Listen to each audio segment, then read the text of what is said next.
Have you ever felt like you're always starting over? That no matter how much you try, in love, in work, in life, something never quite clicks?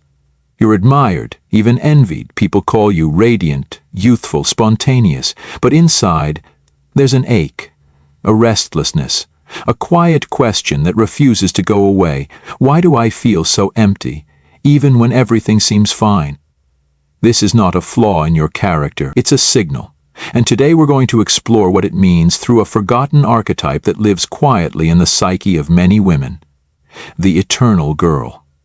Carl Jung called this psychic pattern the Puella Eterna, the eternal maiden, a symbol of feminine energy that resists growing up.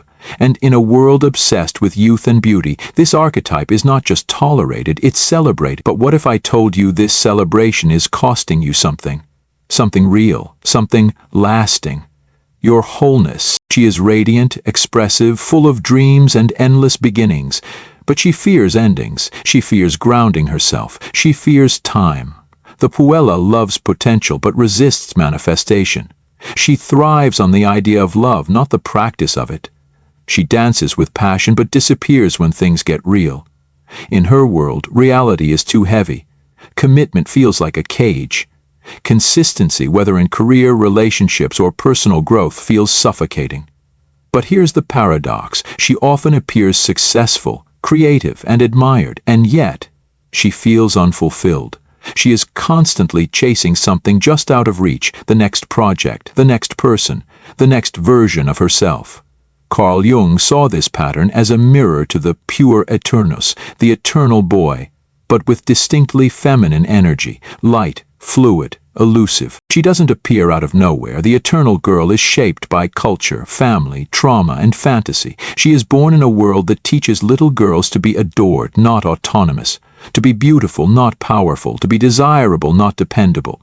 She absorbs the message: your worth is in how you are seen, not who you truly are.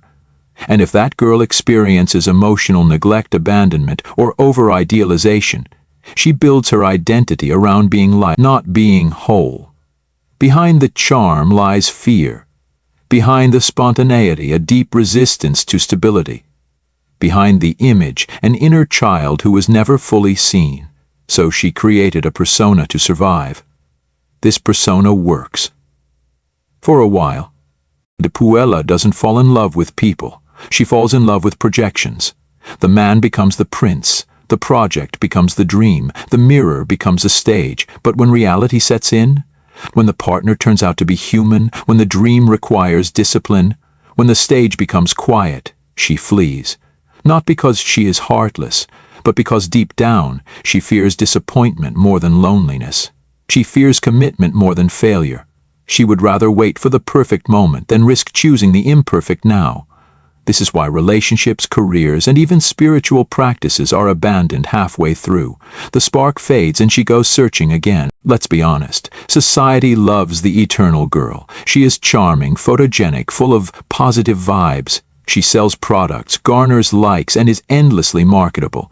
Meanwhile, the mature woman, the grounded, wise, rooted self, is often dismissed as too much, too serious, or worse, invisible. We are sold a lie. To grow up is to grow dull. To mature is to lose beauty. To age is to fade. But this lie has a cost. It keeps women trapped in a loop of trying to stay young, not just in appearance, but in spirit. It makes us fear the very thing that leads to freedom, maturity. The longer we live under the eternal girl's spell, the more fragmented we become. You may notice patterns: chronic indecision, abandoned dreams, shallow relationships, constant comparison, deep loneliness masked by activity. You may begin to feel like your life is happening around you, but you're not really in it. That's because the Puella Eterna doesn't want presence. She wants distraction. She wants the next thing, never this thing. And over time, this can lead to emotional exhaustion, spiritual disconnection, depression masked as wanderlust, a deep, unnamed grief for a life not fully lived. But here is the turning point. Beneath the mask of the eternal girl lies someone else, someone older, wiser, quieter, stronger. She is the queen, Not the queen of others' approval, but the queen of her own inner world. She does not seek attention, she seeks truth. She does not chase love, she gives it. To herself and others, from a deep, grounded place. She is not afraid of wrinkles, silence, or solitude. She knows their worth. She chooses, she commits, she endures.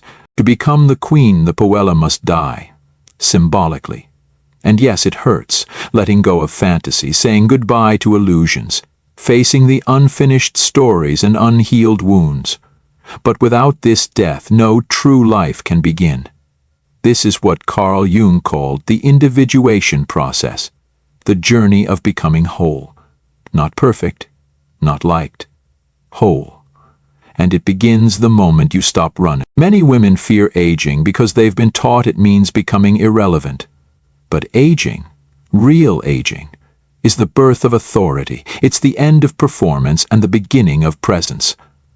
When you stop asking the world for permission to exist, when you stop needing to be admired just to feel worthy, that's when life begins to feel like your own. To commit to love, to work, to truth, is not the end of freedom. It is the beginning of it. Freedom is not floating above life. It's being rooted enough to walk through it, with grace, with power, with peace. So ask yourself, how much longer will I wait? How much more of my life will I spend drifting, hoping, rehearsing? Because there is no perfect moment. There is no savior coming. There is only now, and the decision to step fully into your own story. The eternal girl may have kept you safe, but the queen will set you free. You don't have to be admired to be powerful. You don't have to be young to be radiant. You don't have to be saved to be whole. The woman you are becoming is not waiting to be discovered out there. She is waiting for you within. Let her rise. If this video spoke to you, if it stirred something real, something raw, something you've long tried to name, then please take a moment to like this video, subscribe to the channel for more soul-deep content, and share it with someone who needs this message today, because healing is not a solo journey, it's something we do together. Thank you for being here. You are not alone.